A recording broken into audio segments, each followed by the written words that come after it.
What will Victor find in these mysterious mountains? We'll find out in this chapter. Welcome to Literary Sound, your audiobook channel. So let's get on with our book Frankenstein, or The Modern Prometheus by Mary Shelley, published in 1818. Without further ado, let me tell you this story.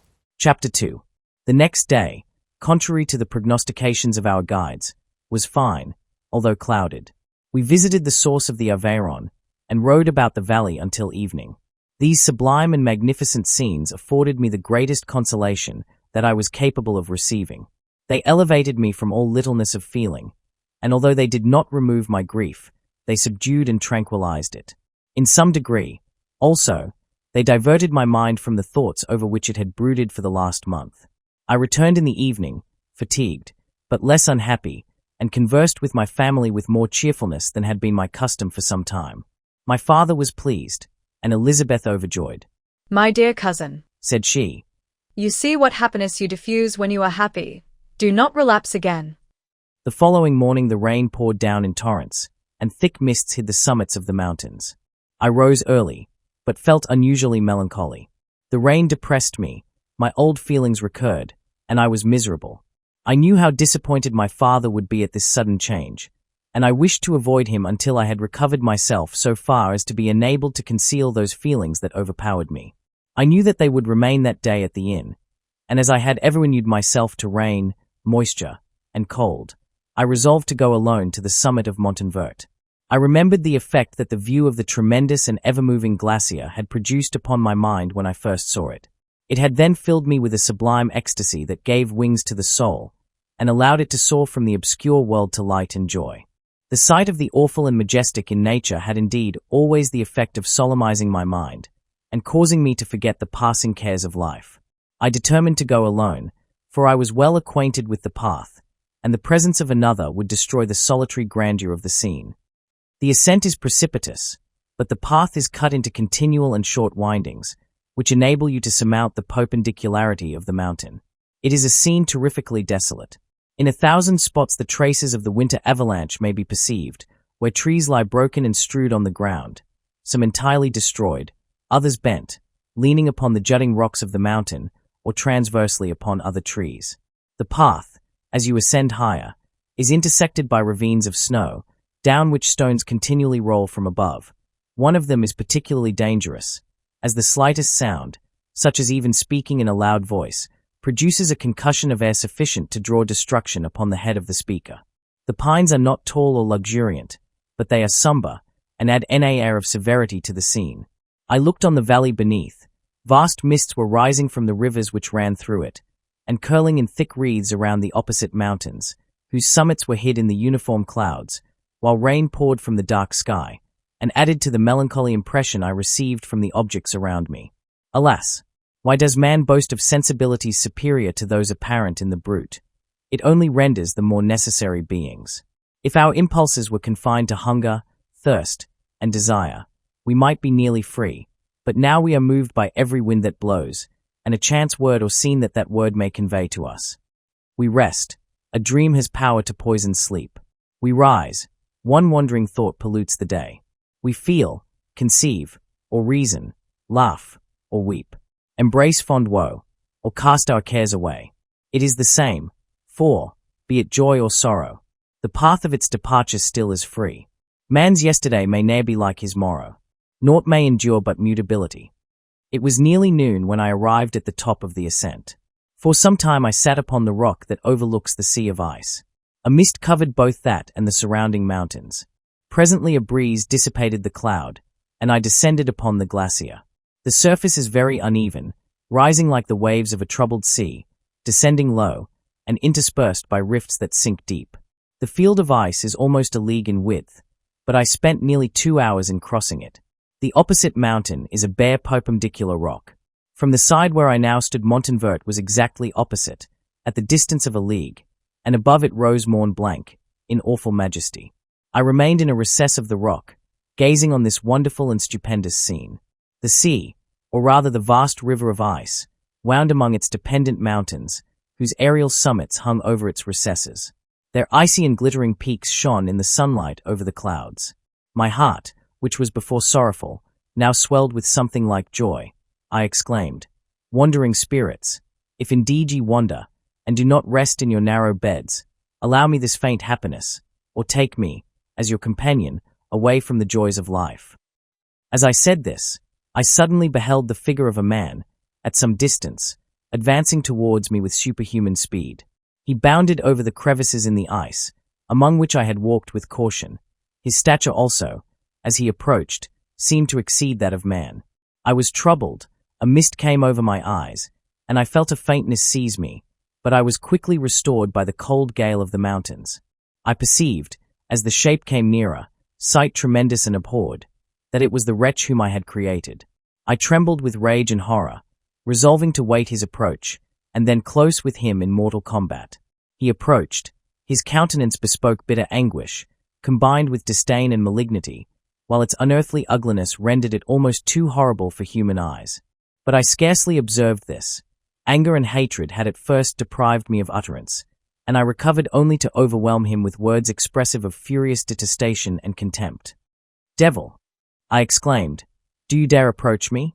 And do not you fear the fierce vengeance of my arm wreaked on your miserable head? Begone, vile insect, or rather stay, that I may trample you to dust. And, oh, that I could, with the extinction of your miserable existence, restore those victims whom you have so diabolically murdered." "I expected this reception," said the demon. "All men hate the wretched. How then must I be hated, who I am miserable beyond all living things? Yet you, my Creator, detest and spurn me, thy creature, to whom thou art bound by ties only dissoluble by the annihilation of one of us. You purpose to kill me. How dare you sport thus with life? Do your duty towards me, and I will do mine towards you and the rest of mankind. If you will comply with my conditions, I will leave them and you at peace. But if you refuse, I will glut the maw of death, until it be satiated with the blood of your remaining friends." Abhorred monster, fiend that thou art, the tortures of hell are too mild a vengeance for thy crimes. Wretched devil, you reproach me with your creation. Come on then, that I may extinguish the spark which I so negligently bestowed. My rage was without bounds. I sprang on him, impelled by all the feelings which can arm one being against the existence of another. He easily eluded me, and said, "Be calm. I entreat you to hear me, before you give vent to your hatred on my devoted head.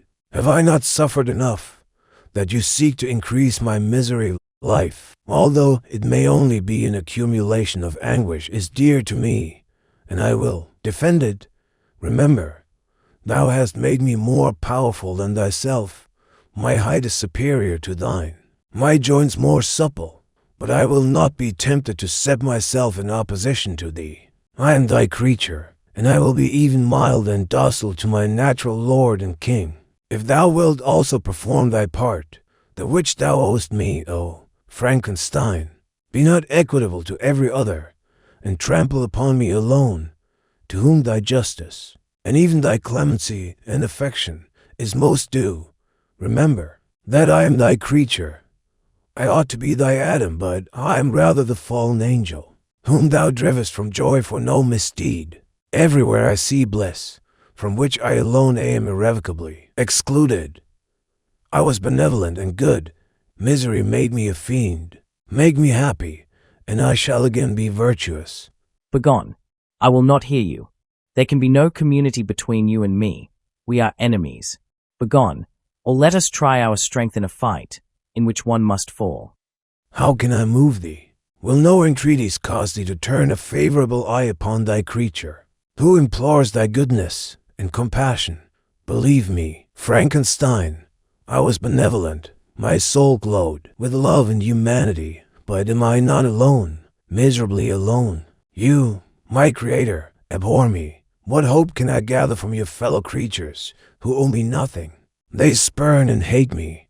The desert mountains and dreary glaciers are my refuge. I have wandered here many days.